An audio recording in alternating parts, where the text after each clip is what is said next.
Սա ոչ թե ընտրություն էր, այլ ձայների առևտուր եւ իշխանությունների կողմից կազմակերպված համակարգային կեղծարարություն, հայտարարում է Պաշտպանության նախկին նախարար Սեյրան Օհանյանի գլխավորած դաշինքը, ընտրություններին մասնակցած բոլոր ուժերից թերևս ամենակոշտը գնահատելով երեկվա քվեարկությունը։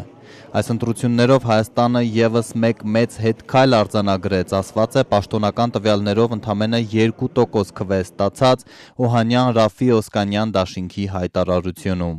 Սեյրան Օհանյանը, Վարդան Օսկանյանը եւ Ռաֆի Հովհաննիսյանը պնդում են, որ ընտրությունների արդյունքները չեն արտացոլում հասարակության իրական տրամադրությունները, չեն արտահայտում ժողովրդի շահերը։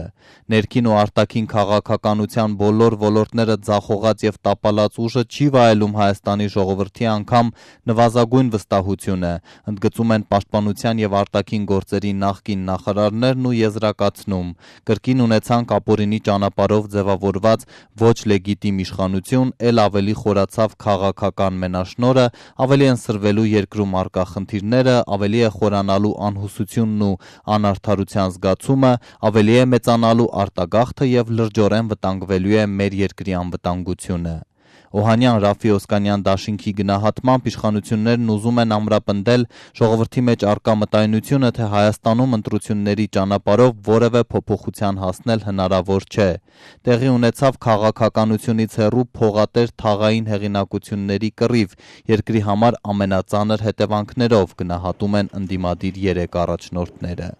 Սեյրան Օհանյանի գլխավորած դաշինքի տվյալներով ոչ ոստիկանության հայտարարած ընտրողների թիվը, ոչ կենտրոնական ընտրական հանձնաժողովի հայտարարած ընտրություններին մասնակցածների թիվը եւ ոչ էլ հանրապետական կուսակցության ստացած 700,000 քվեները որևէ աղերս չունեն իրականության հետ։ Այդուհանդերձ իշխանափոխության ծրագրով ընտրապայքար մտած ու նաև հետընտրական պայքարի հնարավորությունը չբացառած դաշինքը հանրահավաքների մասին չի հայտարարում, միայն շեշտելով, որ մղձավանջը երկար չի կարող շարունակվել եւ որ իրենք լինելու են փոփոխություններին տանող գործընթացների առաջին շարքերում։